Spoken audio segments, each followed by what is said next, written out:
Hey everyone, good evening. I'm Anisha Kochar with you. So finally मैं आपके साथ video बना रही हूँ for the students of classes 10th and 12th। जैसे कि हमें पता है और आपको तो बहुत अच्छे से पता है कि आपके बोर्ड एग्ज़ाम बस बिल्कुल आपके सामने खड़े हैं और आप सब उसके लिए बहुत मेहनत कर रहे हो, बहुत प्रिपेयर कर रहे हो, राइट? तो ये वीडियो भी सिर्फ उसी चीज़ के लिए है। आज की इस वीडियो में मैं आपको ऐसे टिप्स बताने वाली हूँ, ऐसी ट्रिक्स बताने वाली हूँ जो कि आपके लिए बहुत हेल्पफुल होगी to score 95 plus in your board exam. Absolutely correct. And specially in the English paper, right? तो ये वीडियो है इंग्लिश पेपर कैसे अटेम्प्ट करना है, कैसे 95 प्लस लेके आने हैं, कैसे आप प्रिपरेशन कर रहे हो, कैसे रिवाइज करना है, क्विक रिविजन कैसे करनी है, क्या क्या चीज़ें ध्यान रखनी है पेपर अटेम्प्ट करते हुए। आई नो आप एनसीईआरटी बुक्स पढ़ रहे हो, which is must and that is the great thing which you are doing it. अब उसके साथ साथ हमें क्या चीज़ें दिमाग में रखनी है वो बहुत ज़रूरी है। देखो ये चीज़ आपको ध्यान रखनी है कि you need to expect the unexpected. Absolutely true, expect the unexpected. क्योंकि आपको नहीं पता लैंग्वेज पेपर में क्या आएगा, इंग्लिश के पेपर में क्या आएगा। Only literature which you are preparing for the whole year, सिर्फ उसी के बारे में पता है, राइट?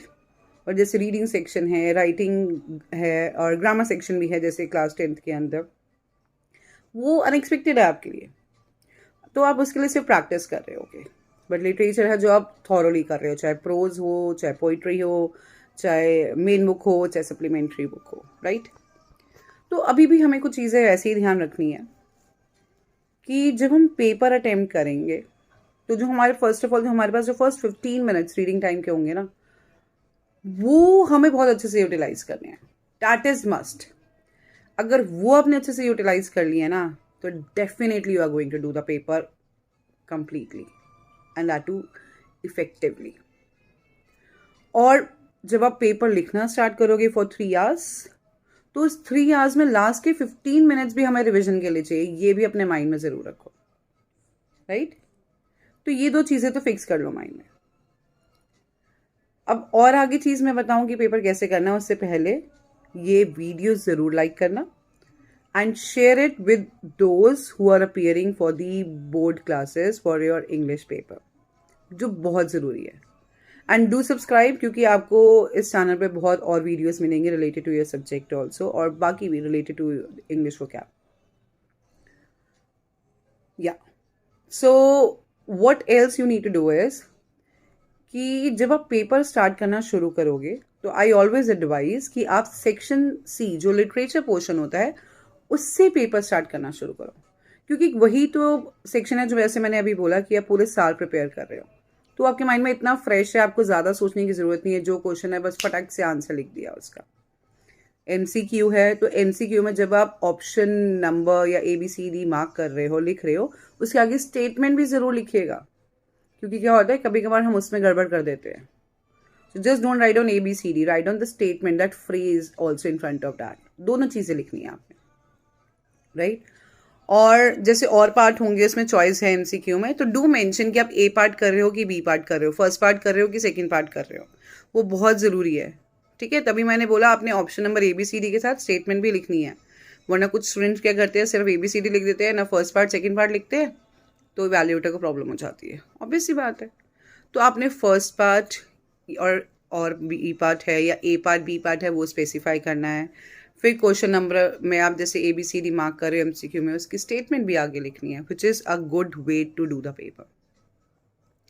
फिर आप शॉर्ट आंसर क्वेश्चंस पे आते हो। शॉर्ट आंसर क्वेश्चंस के लिए वर्ड लिमिट प्रॉपर फॉलो करो, 5-10 वर्ड्स ऊपर भी हो जाए तो कोई प्रॉब्लम नहीं है, ठीक है? अगर 5-10 वर्ड एक्सेस में भी हो जाएंगे तो कोई मार्क्स नहीं कटेंगे, बट येस लेस होंगे तो डेफिनेटली कटेंगे, राइट? अगर सपोज जैसे आपने शॉर्ट आंसर क्वेश्चन शुरू करे और इसमें आपको लग रहा है आप एक क्वेश्चन का आंसर आपको अभी दिमाग में नहीं आ रहा, तो उसका वहाँ पे स्पेस छोड़ दो। ये मत करना बिल्कुल एंड में करेंगे, क्योंकि हमें जो भी सेक्शन स्टार्ट किया है वो सेक्शन के क्वेश्चन सारे एक साथ होने बहुत ज़रूरी हैं। एक सीक्वेंस में पेपर करना बहुत ज़रूरी होता है। फिर आपने शॉर्ट करे, फिर आपने मेन बुक से करे, सप्लीमेंट्री से करे, और फिर आपने लॉन्ग आंसर क्वेश्चन अटेम्प्ट करे। उसमें भी चॉइस पार्ट है होगा, तो A और B लिखना बहुत ज़रूरी है। राइट, फर्स्ट पार्ट और सेकेंड पार्ट। क्वेश्चन नंबरिंग ढंग से करिएगा, that is really advisable to you. Now, when you're attempting the answer, when you're writing your answers, do mention the keywords and phrases. वो बहुत ज़रूरी है, हमें कीवर्ड्स और फ्रेजेस यूज़ करने जो हमने बुक में पढ़े हैं, जो समझे हैं, जो ऑथर ने, पोएट ने यूज़ करे, वो बहुत ज़रूरी है. It's must for you. Try to underline it at the end while revising it if you can. Try to do that. That's why I said कि लास्ट के 15 मिनट्स रिविजन में रखो. ठीक है, शॉर्ट आंसर ट्राई करो, एक page पे 2 ही answers लिख सको, तीसरा नेक्स्ट पेज पे चले जाओ. एक good presentation should be also there. ठीक है, क्योंकि हर आंसर्स के बीच में 2-3 लाइन्स का गैप दो. अगर एक पेज पे 3 आते हैं that's also fine, but there should be a gap between the answers which is must for you. वो बहुत ज़रूरी है. राइट, अब उसके बाद नेक्स्ट चीज़ हमने क्या करनी है. जब हमारा सेक्शन सी सपोज पूरा कंप्लीट हो गया, अब हमें राइटिंग ग्रामर है या सिर्फ राइटिंग है जैसे क्लास 12th में वो करना है. उसको भी सोच समझ के हर एक क्वेश्चन ट्राई करो कि न्यू पेज पे किया जाए. राइट, जैसे नोटिस है, इन्विटेशंस हैं, उसको ये नहीं कि हाफ इधर हाफ उधर. हर एक क्वेश्चन, चाहे लॉन्ग आंसर या दैट इज लॉन्ग कॉम्पोजिशन भी अगर आप अटेम्प्ट कर रहे हो तो वो भी हर एक पेज पे डिफरेंट आना चाहिए for class 10th also. Right, that makes a good sense. चाहे आपने 1.5 पेजेस में कर लिया और थोड़ा सा स्पेस है तो स्पेस लेके लाइक नेक्स्ट पेज में कंटिन्यू है. ऑल्दो इवैल्यूएटर सारे पेजेस देखते हैं, but still you can write for your satisfaction if you want. Right, अब राइटिंग जब कर रहे हो तो उसके फॉर्मेट्स को भाई अच्छे से clearly, students it's my humble request, उसको अच्छे से करना. Don't get confuse, don't panic in the formats also which is must for you. Right, content पे ऑब्वियसली ध्यान देना है. आपका content when you are organizing your ideas, that is must actually. जो आप कंटेंट पार्ट में लिख रहे हो उसके जो आपके आइडियाज है उसको you need to write down it thoroughly. उसको बहुत ध्यान से समझो, बहुत ध्यान से लिखो, एक सीक्वेंस में लिखो. ये नहीं कहीं पे कुछ भी आप अपने आइडियाज को प्रेजेंट कर रहे हो, which is that is actually you need to keep it in your mind. Right, तो उसका भी एक सीक्वेंस होता है, उसको ध्यान में रखना है. बॉक्स जहाँ बनना है वो बॉक्स बनाओ, गैप जहाँ छोड़ना है वहाँ गैप छोड़ो. पैराग्राफ चेंज हो रहे हैं तो पैराग्राफ के बीच में तुम्हें लग रहा है कि एक लाइन का गैप देना है तो गैप दो. मतलब there should be a differentiation in that कि आपको पता चल रहा है कि हाँ आप न्यू पैरा है, न्यू आइडियाज प्रेजेंट किए गए हैं. जब क्लोजिंग है वह क्लोजिंग करो. तो that you need to be very clear. Right, चाहे क्लास 10th हो चाहे 12th हो, राइटिंग में ध्यान रखना है. अब जैसे क्लास 10th की ग्रामर है तो ऑब्वियसली उसमें भी ABCD होगा, तो उसके आगे भी आप वर्ड्स लिखना, सिर्फ ABCD नहीं. राइट, और उसके लिए आपको ग्रामर के रूल्स बहुत ध्यान रखने ज़रूरी हैं, वो आने चाहिए आपको कोई भी टॉपिक हो. और ये 10th और 12th दोनों के लिए राइटिंग सेक्शन जब आप अटेम्प्ट कर रहे हो, राइट, तो just try to have the short simple sentences. जितने ज़्यादा कॉम्प्लेक्स सेंटेंसेस बनाओगे उतनी प्रॉब्लम आएगी. राइट, पूरे पेपर में अपनी वोकैब जो है वो try to have a very simple sweet vocab in that. But हाँ, राइटिंग सेक्शन है तो वहाँ क्रिएटिव राइटिंग स्किल बोला गया, तो you need to show your more creative level in the writing section. ठीक है, ये चीज़ आपने बिल्कुल ध्यान रखनी है. वहाँ पे अपनी वोकैब भी आप प्रेजेंट करें तो क्रिएटिव वे में. I am not saying that you like whatever you words you are using smart words you should use it obviously, but ध्यान रखना है कि मेरे को बहुत हाई फाई वोकैब भी नहीं दिखानी, बेसिक हो, but smart words you are choosing to write, क्योंकि आपको अपना क्रिएटिव लेवल एक राइटिंग सेक्शन में ही दिखाने को मिलता है. वही आपको मार्क्स ऑब्टेन करने में हेल्प करता है. राइट, अब रीडिंग सेक्शन है. अब रीडिंग सेक्शन में क्या करना है आप लोगों को, जो हमने रीडिंग टाइम में फर्स्ट 15 मिनट्स से आपने जब पेपर रीड किया तो try to solve your unseen passages at that moment only. Obviously आप क्वेश्चन पेपर पे लिख नहीं सकते हो, but like you can have like something you can mark, you can have a dot और something, you can keep it in your mind कि अच्छा मेरे को ये फर्स्ट आंसर यहाँ मिल रहा है, सेकंड यहाँ मिल रहा है, और फिर लास्ट में फटाफट लिख दोगे. जब आप लास्ट पेपर खत्म हो रहा होता है ना, you are in a hurry to complete the paper, तब आप ये चीज़ कर सकते हो.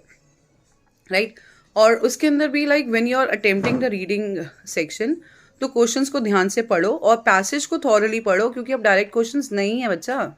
अब ये ध्यान रखना, जो भी आप अटेम्प्ट कर रहे हो, स्टूडेंट बोर्ड क्लासेस के हैं, डायरेक्ट क्वेश्चंस नहीं है तो आपको क्वेश्चन ढंग से पढ़ना है. आपको पैसेजेस थॉरली पढ़ने 1-2 बारी, चाहे अगर आप शुरू में स्किम रीडिंग करना चाहते हो वो भी कर सकते हो, बट क्वेश्चन ज़रूर पढ़ने और उस हिसाब से आपको पैसेज थॉरली पढ़ना है, which can really help you out. अगर आपको लग रहा है आपको वर्ड नहीं मिल रहा, जैसे you need to find out a word similar और ऑपोजिट, तो आप उसका सेंटेंस पढ़ो, इस कॉन्टेक्स्ट में देखो कि क्या वर्ड नियर बाय जा रहा है, मतलब इसका मीनिंग क्या है, तो that you can guess it. But main चीज़ है कि पेपर को आप अटेम्प्ट कर रहे हो तो उससे पहले प्रैक्टिस बहुत ज़रूरी है। लोग लैंग्वेज को, बच्चे आप लोग बहुत उसको लाइटली ले लेते हो, बट अब तो बिल्कुल टाइम नहीं है, अब लाइटली लेने का टाइम तो बिल्कुल भी नहीं है। So you just need to like make yourself stronger in that. अपनी स्पीड बनाओ, लिखो, टाइम मैनेज करना सीखो, ठीक है। कीवर्ड्स फ्रेजेस जैसे मैंने आपको बताया वो यूज़ करो, अपनी वोकैब पे ध्यान रखो, ग्रामर पे ध्यान रखो कि मैं जो लिख रहा हूँ या लिख रही हूँ वो बिल्कुल सही जा रहा है नहीं जा रहा है, प्रैक्टिस करो जितनी हो सकती है, and for sure you are going to score very good marks. And जैसे मैंने बोला, मेरी और भी वीडियोज़ आपके सब्जेक्ट से रिलेटेड, लैंग्वेज से रिलेटेड है, तो you can definitely see it on my channel, so subscribe it and have it, and do share it with the others so that others can also be benefited from it. So all the very best to the class 12th and class 10 student. Do comment if you are having any doubt, और मुझे बाद में ज़रूर बताना paper कैसा हुआ था। God bless you all. Bye bye everyone.